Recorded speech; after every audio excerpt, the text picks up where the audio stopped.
ഞാനിപ്പോൾ നിൽക്കുന്നത് Kozhikode Govindapuram MIMS hospital Lulu mall അതിനടുത്ത് വാടകയ്ക്ക് താമസിക്കുന്ന ഒരു വീട്ടിലാണ്. 1-2 വർഷമായിട്ട് RCM പ്രസ്ഥാനമായിട്ട് പ്രവർത്തിച്ചു വരുന്നു. അവിടെ നിന്ന് കിട്ടിയ ഗാർഡൻ ഗോൾഡും അതുപോലെ തന്നെ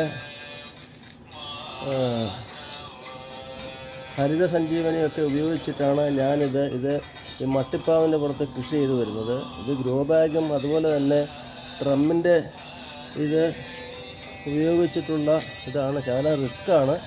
പിന്നെ ഇവിടെ ഇതെല്ലാം ഉണ്ടാക്കിയിട്ട് നമ്മൾ അടിയിൽ തൊണ്ടിൻ്റെ ഒക്കെ പീസും അതിന് പുറത്ത് വൃക്ഷങ്ങളുടെ കരിയിലയൊക്കെ ഉപയോഗിച്ച് അവിടെ പച്ചമുളക്, പയർ അതുപോലെയുള്ള സാധനങ്ങളൊക്കെ നമ്മളിങ്ങനെ കൃഷിയെടുക്കുക. നല്ല രുചിയുള്ള സാധനങ്ങൾ കിട്ടും. പക്ഷേ ഇച്ചിരി മെനക്കേടാണ്. ഞാൻ വീട്ടിലെ കാര്യങ്ങൾ ചെയ്യുന്നതിനോടൊപ്പം ഇത്തരം കാര്യങ്ങൾ വേണം പിള്ളേരെ നോക്കുന്നത്. കുറ്റിക്കുരുമുളകുണ്ട്, നല്ല രുചികരമായ പയറുണ്ട്. ഇതെല്ലാം ഞാൻ നാട്ടിൽ നിന്ന് കൊണ്ടുവന്നതാണ്. പോകുമ്പോഴൊക്കെ വിത്ത് കൊണ്ടുവരും. എനിക്ക് ഭയങ്കര ഇഷ്ടമുള്ളത് വെണ്ടയുണ്ട്, മുളകുണ്ട്. ഇതൊരു തരം വലിയ ഇനം വെള്ള വെണ്ടയാണ്. അതുപോലെ വയലറ്റ് കളറിലുള്ള വെണ്ട നമുക്കിവിടെ ഉണ്ട്. പിന്നെ